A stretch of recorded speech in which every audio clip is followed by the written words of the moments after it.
우리 하나님의 말씀 창세기 42장 1절 말씀 보시겠습니다.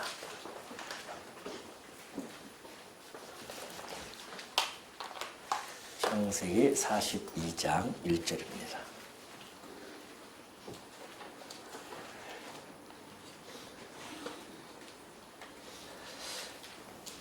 찾은 줄로 알고 봉독해 드립니다. 그때 야곱이 애굽에 곡식이 있음을 보고 아들들에게 이르되 너희는 어찌하여 서로 바라만 보고 있느냐.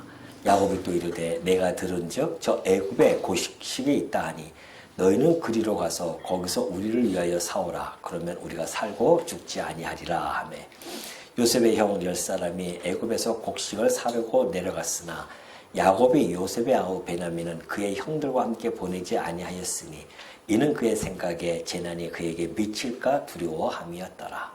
이스라엘의 아들들이 양식 살아간 자 중에 있으니 가나안 땅에 기근이 있음이라. 우선 5절까지 봉독해 드렸습니다. 오늘 우리가 살펴볼 내용은 하나님의 섭리 속에서 회개와 회복의 은혜라고 하는 이러한 제목을 가지고 한번 본문을 우리가 한번 상고해 보도록 하겠습니다. 창세기 42장은 하나님의 섭리에 있어서 커다란 하나의 전환점이 나타나게 되어집니다. 이미 이제 요셉이 총리로 되어들고 나서 야곱의 가족들은 기근이라고 하는 이 정말 커다란 흉년에 맞닥뜨리게 되어지죠. 참으로 어려운 상황이 있습니다. 그래서 그들이 이제 식량을 구입하러 가는 그런 내용이 오늘 42장에 전개가 되어지거든요. 사실은 그런데 이것이 단순하게 식량을 구하려만 가는 그러한 것이 여정이 아니라는 겁니다. 하나님의 구속 계획이 지금 하나하나 실제 역사 속에서 성취되기 시작하는 아주 거대한 드라마적인 그러한 서막이 이제 42장에서 울려 퍼지고 있다는 것이죠. 오늘 우리 42장을 좀 더 구조적으로 한번 살펴볼 필요성이 있습니다. 이것은 우리가 항상 역사서를 읽을 때도 그렇고 성경을 읽을 때 우리가 가지고 있는 두 가지 시선이 있거든요. 하나는 표면적으로 나타나는 어떤 사건의 전개 방식이라든가 이런 것들을 우리가 바라보고 있고요. 그리고 그 표면 뒤에 이면에 깔려져 있는 하나님의 의도가 있는 것이죠. 성경은 항상 그 두 갈래로 가고 있습니다. 그래서 우리는 이렇게 겉으로 드러나는 사건에 우리가 표면에 접근하는 것이 아니라 그 안에 역사에 가시는 하나님의 그 손길, 그 이면에 역사하시는 하나님의 손길을 함께 살펴보는 것이 성도가 이 성경을 이해하는 데서는 매우 절대적으로 필요한 것이라고 보여집니다. 그런 의미에서 오늘 이 42장은 좀 약간 길지만은 제가 일일이 다 읽지는 못할 것 같아요. 아주 중요한 핵심 부분만 딱딱 이렇게 징검다리 건너듯이 할 것인데, 자, 먼저 우리 1절부터 5절까지는 방금 봉독해 드렸던 그런 내용이죠. 기근이 일어납니다. 가나안 땅에 기근이 일어나서 이 야곱의 가족들에게 생존의 위협 그리고 불안감이 그들에게 엄습해 오기 시작합니다. 위기가 온 것이죠. 그런데 그 이면에 보면은 단순하게 그 야곱 가족을 생명의 위협 또는 불안 그리고 위기 이런 것들이 닥치는 것이 결코 아니라는 겁니다. 하나님께서는 그 사건을 통해서 그 형들에게 그 요셉의 형제들이죠. 그들에게 직면하기 싫은 그런 회개의 자리로 부르시는 하나의 과정 속에 있다는 것이죠. 물론 이제 더 큰 것들은 이제 뒤에 또 나오지만은. 그리고 6절부터 17절까지는 형들이 드디어 요셉에게 절하는 내용이 나타납니다. 그 요셉이라고 하는 애굽 총리, 아주 막강한 절대 권력이죠. 그 권력 앞에 그들은 서 있습니다. 형들은 그 권력 앞에서 강압감을 느끼고 또는 공포감을 느끼게 되어지죠. 그런 표면적인 사건이 나타나고 있어요.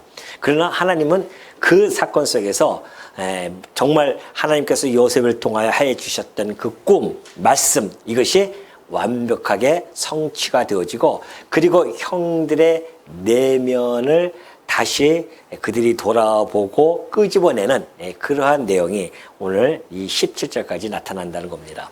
그리고 18절부터 24절까지는 3일 동안 감옥에 갇히죠. 그때 그들은, 이 형제들은요, 정말 이해할 수 없는 그런 괴로움, 형벌, 이런 것을 느끼게 되어집니다. 이 괴로움을 느끼죠. 아니, 왜 우리가 돈도, 정당한 돈을 가지고 왔는데, 그 곡식을 사러 왔는데, 왜 우리가 이런 모함을, 정탐꾼이라는 모함을 받고 감옥에 갇혀야 되는가? 이해할 수 없잖아요. 이 괴로움에 대해서.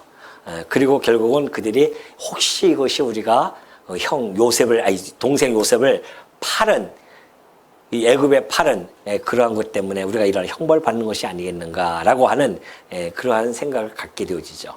이것이 하나님의 의도죠. 20년간 잠든 그 양심을 깨우는 그 자명종이 바로 3일 감옥 속에서 나타난다는 겁니다. 그리고 25절부터 28절까지는 자루 속에 돈을 집어넣어요. 그대로. 그래서 정말 이 요셉이 그 형들에게 값없는 그 호의를 베풉니다. 그렇죠. 가족인데, 얼마나 사랑하는 그 가족들인데, 그 곡식을 주면서 돈을 받겠습니까? 그래서 정말 값없이 그렇게 호의를 베푸는데, 그러나 그 동생인 줄 모르는 형들은 극심한 두려움을 느낄 수밖에 없잖아요. 그러나 하나님께서는 그걸 통해서 그 은혜, 요셉이 베푸는 그 은혜를 통해서 그들로 하여금, 형들로 하여금 영적인 감각을 일깨우는 그러한 과정으로 끌고 가시죠. 그리고 마지막 29절부터 38절까지는 야곱의 절망이 나타납니다. 정말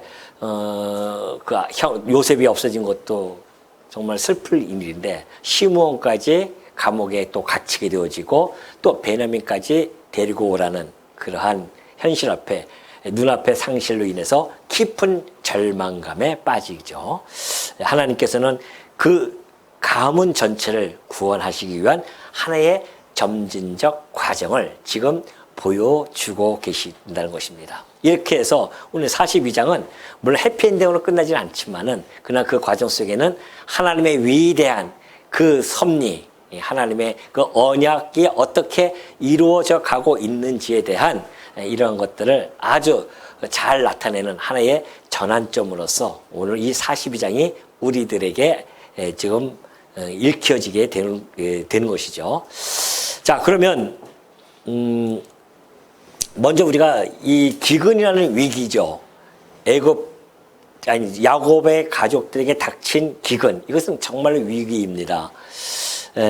가나안 땅에서 애굽까지 가야 하는 그러한 긴 여정 속에서 7년의 이 흉년이라고 하는 이 정말 참으로 힘든 그런 여정을 그들이 겪고 있습니다. 그러나 그것은 하나님 편에서 봤을 때는 구속사적인 그 이동의 서막 또는 언약 성취를 이루어 가시는 그 하나님의 그 역사임을 우리가 충분히 알 수 있습니다. 단순한 생존이 아닌 언약의 성취라는 것이죠. 7년 흉년은 야곱 가문을 애굽으로 옮기시기 위한 하나님의 강권적인 도구임을 잘 보여주고 있습니다. 그러나 더 나아가서는요, 하나님께서 아브라함과 맺으신 그 언약, 너희가 이방의 계기 되어 4대 만에 다시 돌아올 것에 대한 그 아브라함에게 그렇게 맺으신 그 언약을 이행하시기 위해서 야곱 가문을 애굽으로 옮기시는 언약 성취사적 이동의 서막이라는 것, 이것이 오늘 이 창세기 42장에서 잘 나타나 있습니다. 자, 오늘 이 본문을 이제 한번 넘어가겠습니다. 본문을 보면은 1절부터 5절은 흉년과 하나님의 부르심이 나타나 있는데요. 이 기근, 이것이 곧 하나님의 섭리를 여는 도구라는 겁니다. 우리는 기근하면 무조건 다 부정적으로 보잖아요. 근데 그렇지 않다는 거죠. 오히려 그 기근이 하나님의 섭리를 여는 하나의 도구, 통로가 되어져서 하나님의 영광을 드러내는 그런 하나의 도구들이죠. 이 땅의 모든 것들이 다 그렇지 않습니까? 이 땅에 하나님의 손길이 안 미치는 곳이 어디 있겠습니까? 우리 삶도 역시 마찬가지 아니겠습니까? 우리가 살아가면서 여러 가지 그동안 살아왔던 삶이 하나님 손길이 안 미친 곳이 없었어요. 우리는 자칫하면 내가 잘나서 살아온 것 같아도요, 그렇지 않습니다. 지금까지 이 자리까지 우리를 살아오게 하신 어떠한 삶, 내가 내 시선으로 봤을 때는 부정적인 그러한 시선을 가지고 본다 할지라도 우리가 항상 얘기하는 것이 뭡니까? 기독교적인 우리의 관점을 보니까, 성경을 보니까 이 삶조차도 내게는 긍정적인 역사였구나라는 것을 우리는 충분히 알 수 있는 거죠. 그것처럼 지금 이 창세기에 흐르고 있는 이 역사 속에서 보면은 그때 당시마다 겪는 모든 사람들이 때로는 이것이 부정적이고 힘들고 뭐 이렇게 생각하지만은 그러나 어떤 큰 하나의 대하 드라마 속에서 보면은 하나님의 언약이 신실하게 이루어가는, 그래서 하나님의 그 시선을 보면은 긍정적으로 보여질 수밖에 없는 그런 역사라는 것을 잘 보여주고 있습니다. 자, 이 흉년이 들었어요. 그런데 아무도 어떻게 해야 할지를 모르고 가만히 있습니다. 아니, 어쩌면 그 형들에게는 선뜻 나서지 못하는 이유가 있을 수도 있습니다. 그게 뭘까요? 그렇죠. 죄책감입니다. 여기 써 있나요? 없습니까?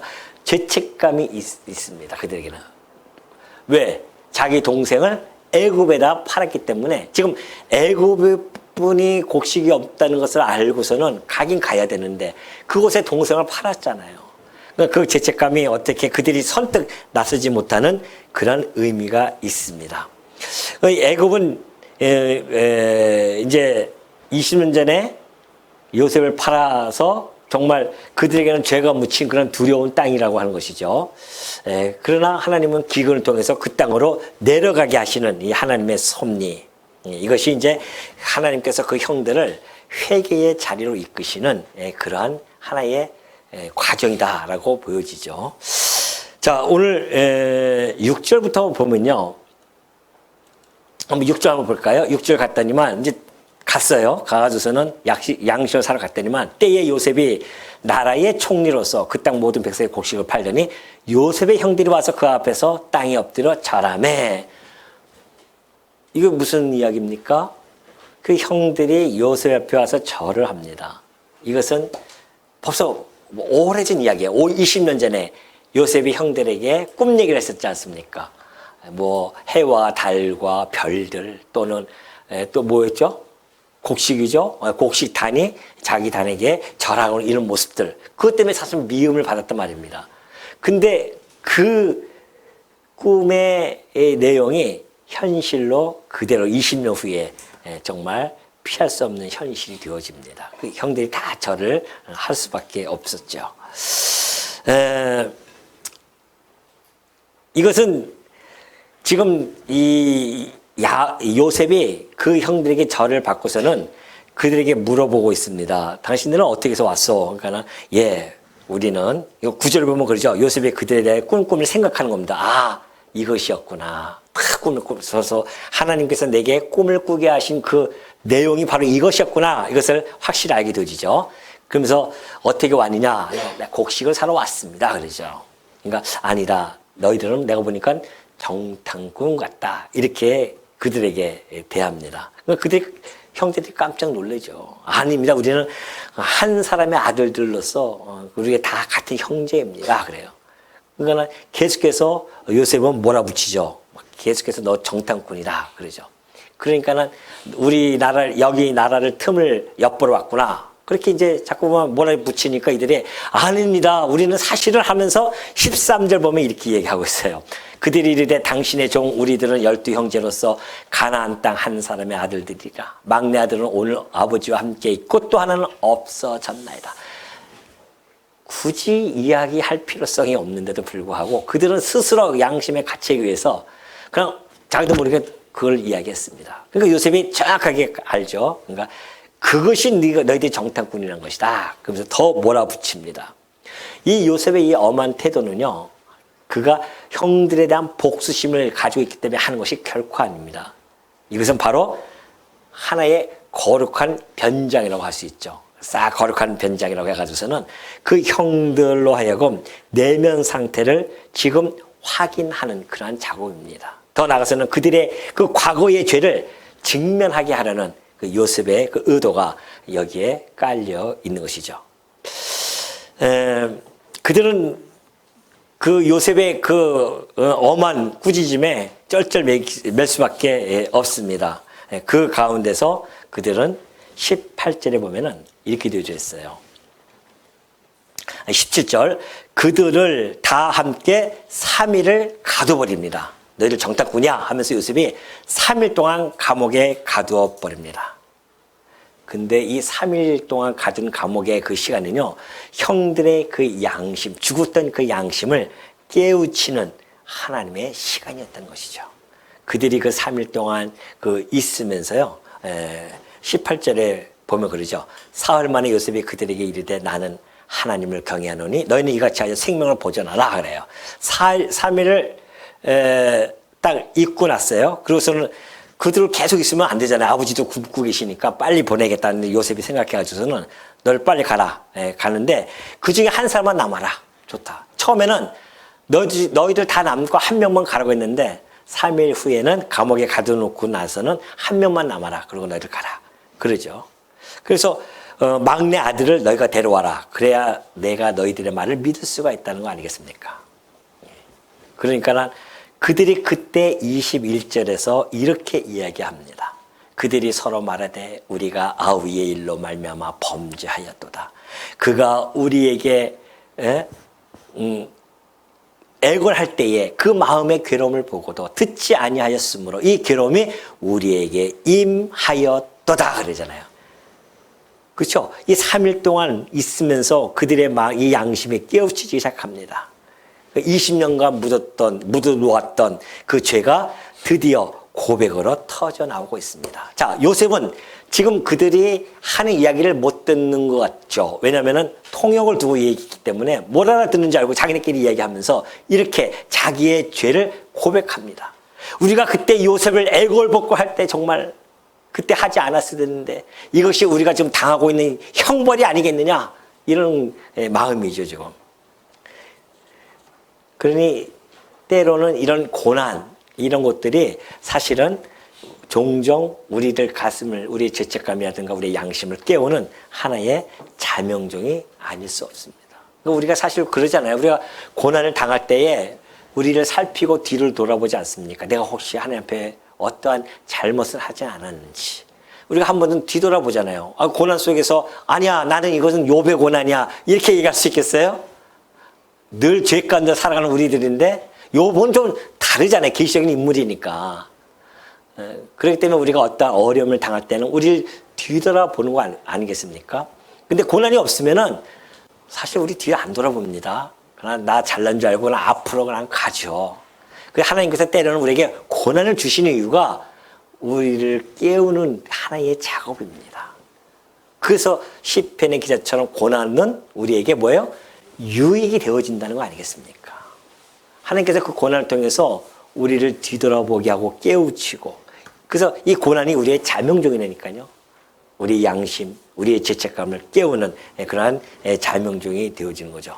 지금 이 형들도 이 3일 동안의 감옥 속에 이 고난 속에서 또한 베냐민을 데리고 와야 되고 시므온을 옆에다 두고 거기다 두고 가야 하는 이러한 현실 속에서 그들은 자기네들이 지었던 그 죄를 고백할 수밖에 없는 이러한 지금 현장이 우리들에게 소개되어지고 있는 것이죠. 자, 이 형들의 고백을 들은 이 요셉은요, 자리를 피해서 울고 있습니다. 24절에 보면 그러죠. 요셉이 그들을 떠나가서 울고 다시 돌아와서 그들과 말하다가 그들 중에서 시므온을 끌어내어 그들의 눈앞에서 결박하고 명하여 곡물을 그 그릇에 채우게 하고 각 사람의 돈은 그의 자루에 도로 넣게 하고 그 또 길 양식을 그들에게 주게 하니 그대로 행하였더라. 그렇죠.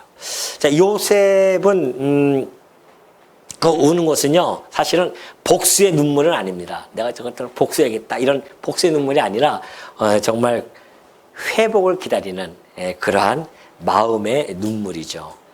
형들과의 그 회복이 이제는 이루어질 수 있겠다. 형들의 마음을 봤기 때문에 이루어질 수 있겠다라는, 그리고 그 과정 속에서 하나님이 섭리하셨던 모든 것들이 떠오를 수밖에 없죠. 그래서 그는 눈물을 흘리고 다시 돌아오죠.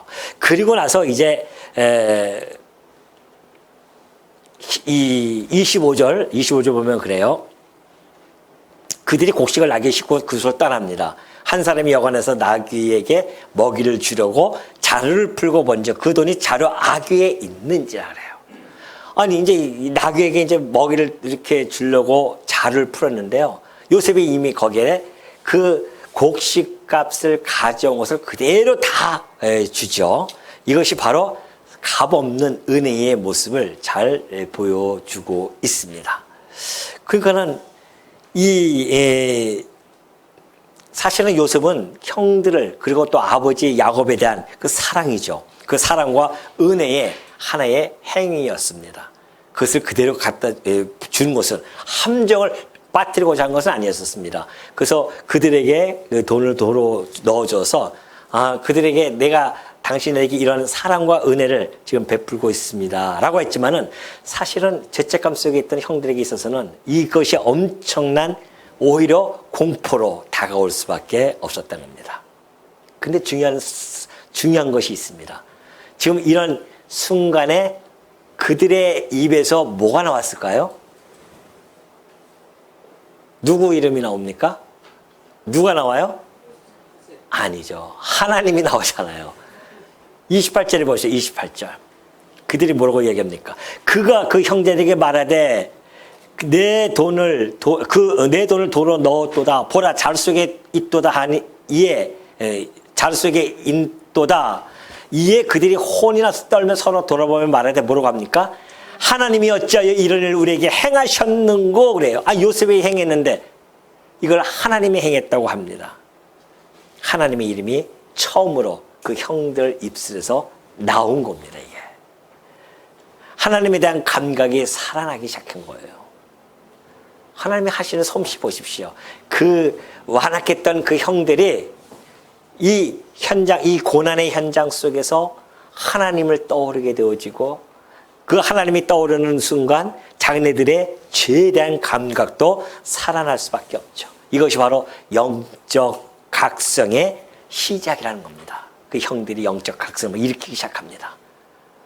우리가 진정한 하나님 앞에 서게 되어지면 우리가 늘 우리를 뒤돌아볼 수밖에 없다니까요. 영적인 각성이 일어날 수밖에 없습니다. 하나님 앞에 우리가 늘 죄스럽게 살아갈 수밖에 없는 우리들의 연약한 육신의 몸을 가진 자들이기 때문에 영적 각성이 일어날 수밖에 없어요. 우리가 이것을 영적 각성이 일어나지 않는 이유는 누굴 잊어버리고 살아요 지금? 하나님을 잊어버리기 때문에 그래요. 우리가 날마다 하나님을 생각해 보십시오. 우리의 삶을 날마다 뒤돌아볼 수밖에 없습니다.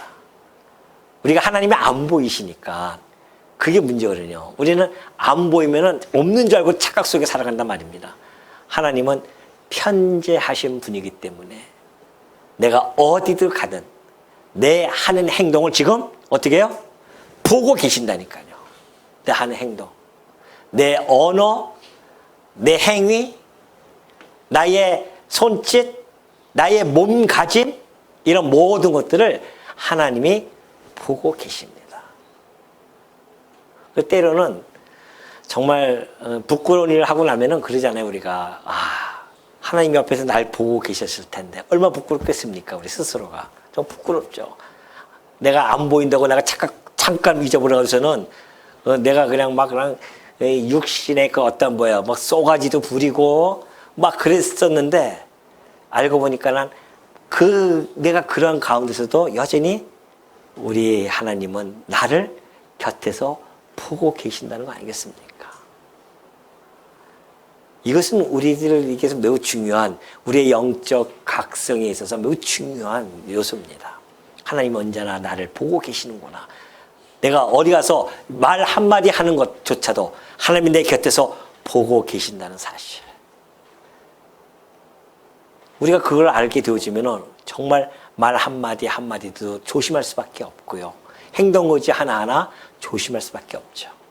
이것이 잊어버리면 이제 내 마음대로 내 육신의 본능대로, 본성대로 하고 싶은 대로 살아가는 거죠.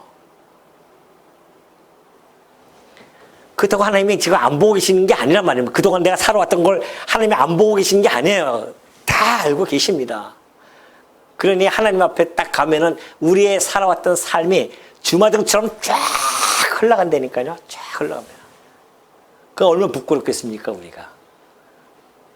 그러니 우리가 한 행동을 보면은 분명히 저 지옥 불못에 던져져야 되는데, 하나님께서 웬일로 너는 하나님의 나라, 천국으로 딱 인도에 간단 말이죠.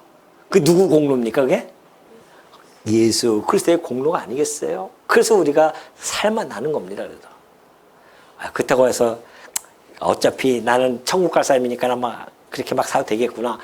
그거 아니라고 했습니다. 그런 생각 갖고 계신다고 하면 하나님의 백성이 그런 생각을 가질 수가 없죠. 그건 착각 속에 자기 혼자서 나는 구원받은 백성이라고 착각하고 있는 겁니다. 구원은 확증이 아니라 얘기했잖아요. 확신 속에서 우리가 살아갈 뿐이지, 확증은 내가 천국에 가서 이 다음에 내 인간적인 종말, 내 인생의 종말이 끝나고 나서, 그리고 역사적인 종말이 끝나고 나서 빛의 나라에 가서 그 빛을 받을 때에 확증이 되는 겁니다. 내가 하나님의 영원한 예정 안에 담겨져 있었고 하나님의 역사 섭리 속에서 하나님의 사랑을 받은 자였구나라는 것이 그때 확증이 되어지는 겁니다.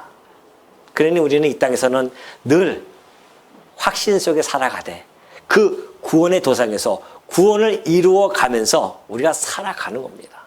혹 내가 이렇게다가 하나님을부터 버려짐을 당하는 것은 아니겠는가. 바울이 두렵고 떨리는 마음으로 구원을 이루어가듯이 우리도 그렇게 걸어가야 됨을 너무나 잘 보여주고 있습니다.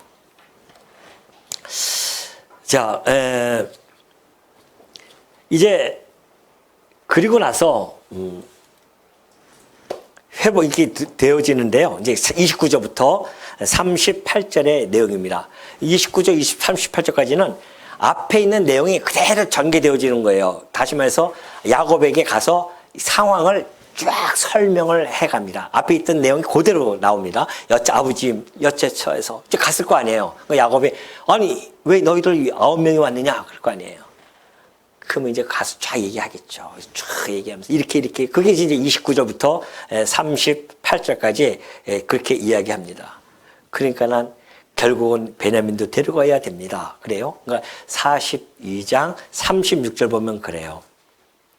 각기 자루를 쏟고 본적 각 사람의 돈뭉치가 그 자루 속에 있는지라 그들과 그들의 아버지가 돈뭉치를 보고 다 두려워하더니 다 있어요. 보니까 자루마다 그들의 아버지 야곱이 그들에게 이르되 너희가 나에게 내 자식들을 잃게 하도다. 요셉도 없어졌고 시므온도 없어졌거늘 베냐민을 또 빼앗아 가고자 하니 이는 다 나를 해롭게 함이로라 하면서 야곱이 절망 가운데 있게 되어집니다. 야곱은 지금 이 눈앞에 손실만 헤아리고 있죠.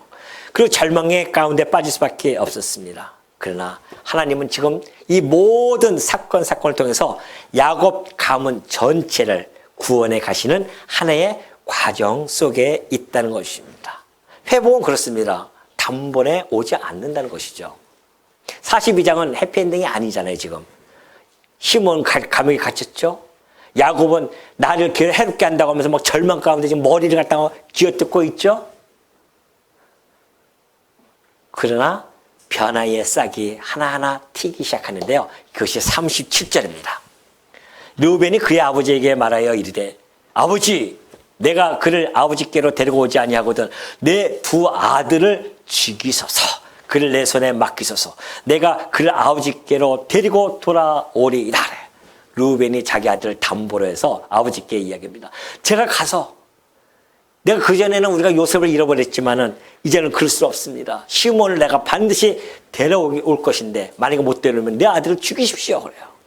보통 이게 지금 각오가 아니죠. 르우벤이 장자로서의 그 각오를 보여주고 있습니다. 이것이 바로 점진적 회복의 시작의 모습을 우리가 이렇게 보여주고 있습니다. 하나님의 이 섭리는요, 점진적인 과정이 있습니다. 여러분 보십시오. 하나님은 결과만 중시하시는 분이 아니에요. 과정을 어마어마하게 중요하게 여기십니다. 과정이 그래요. 하나님이 하시는 섭리가 그렇습니다. 아니 하나님께서 이 땅을 창조하실 때에 하루 만에 다 창조하실 수 있잖아요. 안 그러시잖아요. 7일이라는 과정을 거칩니다. 그 과정을 통해서 하나님께서 당신의 영광을 드러내고 인간들이 살아갈 수 있는 과정들을 하나씩 하나씩 만들어 가셔요. 하나님은 과정을 중요시 여긴다니까요. 아니, 아담에게 메시아를 보내겠다 약속했으면 곧바로 보내시면 되지. 그때부터 시작해서 몇천 년이 흐르고 나서 그때야 이 예수님이 이 땅에 오신단 말입니다. 아, 예수님이 곧 오마하고 올라섰으면 바로 오시면 되잖아요. 안 그렇다니까요. 다시 재림하실 때까지 그 과정이 또 얼마나 긴지 몰라요. 2000년이 지났어요, 지금. 그 과정을 하나님은 매우 중요시 여기겠어요. 왜냐하면 그 과정을 통해서 당신의 영광을 드러낼 뿐만이 아니라 그 과정 속에서 우리 인간들이 하나님을 배워나가고 하나님께 영광을 돌리고 그리고 그 과정 속에서 자기의 삶의 의미와 목적을 분명히 알게 해 주심으로 말미암아 성도들이 성도답게 하나님의 자녀답게 이렇게 키워가시는 하나님의 그 과정 신학 이것이 매우 중요하다는 겁니다. 그러니 여러분 우리가 공부할 때 신학 공부할 때 아니 성경을 공부할 때 과정을 막 무시해버리면 안 된단 말입니다. 하나님이 다 하셨어. 이거 완전 결말만 얘기하잖아요. 그게. 그렇지 않다니까요. 하나님이 어떻게 하셨는지 과정을 다 우리들에게 전달해 주고 있습니다. 그 과정이 그래서 중요한 겁니다. 하루하루 부딪히고 싸우고 그러면 견뎌내고 참 빨리 우리 데려가시면 좋겠잖아요. 안 그렇습니까? 뭐 이승이 더 좋아요? 굴러도랑 이 개똥밭에 굴러도 여기 좋습니까? 근데 왜 안 데려가셔요? 지금까지? 모르죠. 또 곧바로 내일 모레 데려가신다면 잠깐만요 하면서 그럴지 모르겠어요. 네? 아직도 내가 할 일이 많습니다. 하나님 너 아니야 괜찮아 할 일 없어. 그런데도 아니야 할 일이 많아요. 아직도. 그건 네 생각이지. 그거 아니겠어요? 하나님이 과정을 무시하지 않습니다. 우리의 7, 80년 삶을 주신 이유가 있다는 거예요. 회복도 역시 마찬가지입니다. 그래서 계시가 점진적 계시라는 이유가 바로 거기에 있습니다. 하나님이 점진적으로 계시해줘요.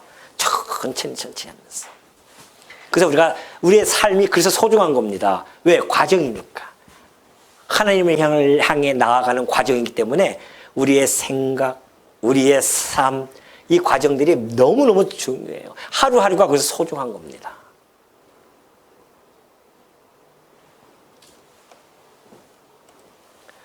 자, 언약의 역사를 잇는 섭리의 사슬입니다. 우리가 오늘 42장을 훑어봤는데요.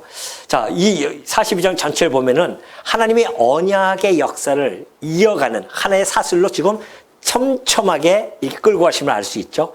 오늘 이 42장은 물론 요셉을 통한 가족을 보존하기 위한 그런 모습을 지금 보여주고 있습니다.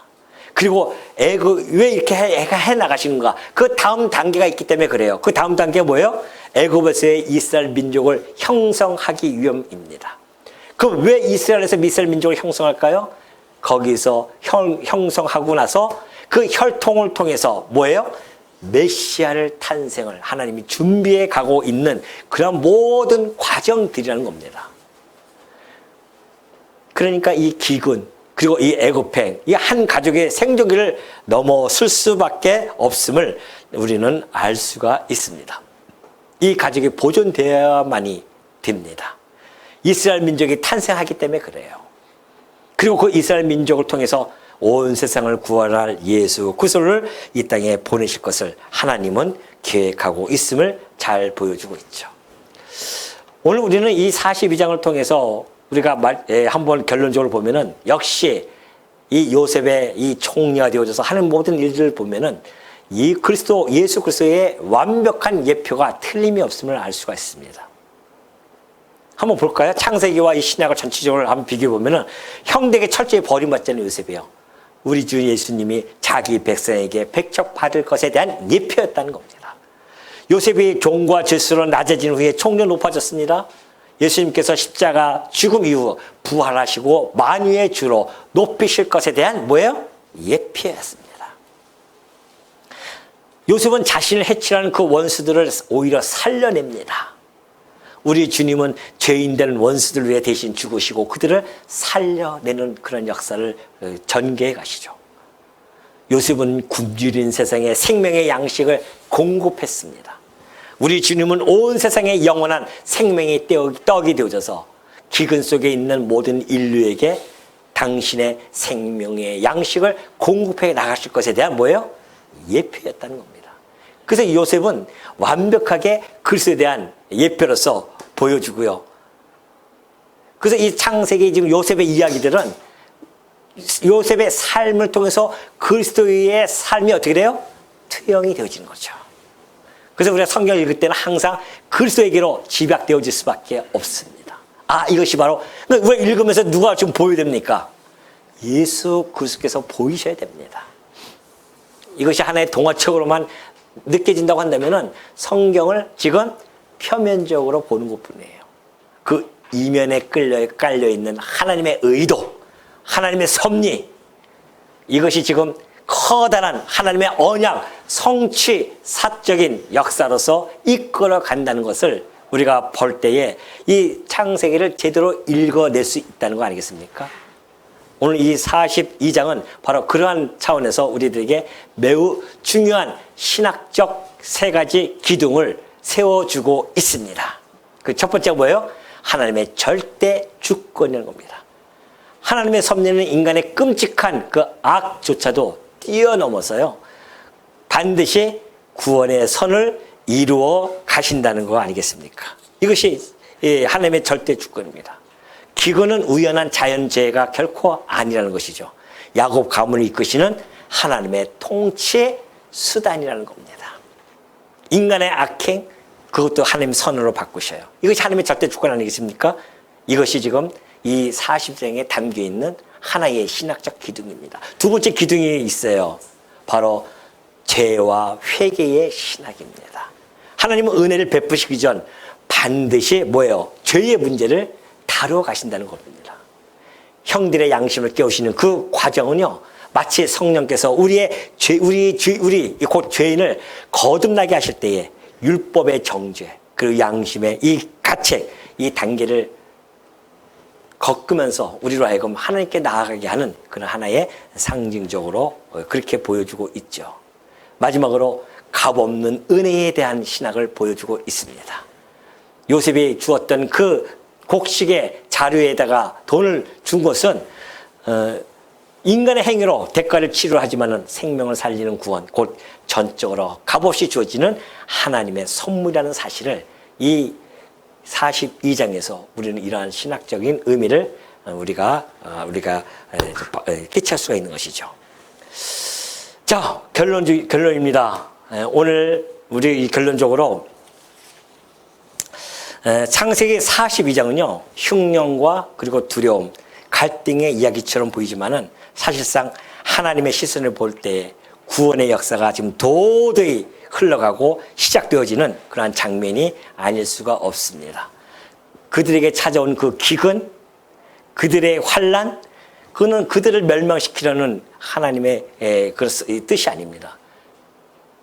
이 기근도 역시 마찬가지예요. 그들을 멸망시키려는 도구가 결코 아닙니다. 그들에게 잠자던 그 양심을 깨우쳐주고 그들에게 하나님 앞으로 인도하는 하나님의 거칠지만은 하나님의 선한 손길이 이 42장에서 잘 나타내주고 있다는 거 아니겠습니까?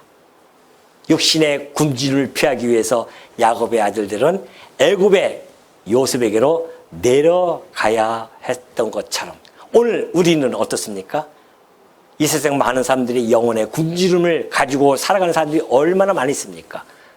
그들을 하나님 예수님께서는 생명의 떡으로서 그들을 불러 모으신다는 사실, 그들이 예수님께로 나아가는 사실, 오늘 이 시대에 여러분과 내가 이 언약의 성취가 대상이 되어진 거 아닙니까? 우리도 예수님께 나아가서 그 생명의 떡을 먹고 영원한 생명을 얻게 되어졌다는 사실이죠. 그러니 여러분, 우리 삶 속에서 이해할 수 없는 흉년, 고난이 닥쳐올 때가 있죠.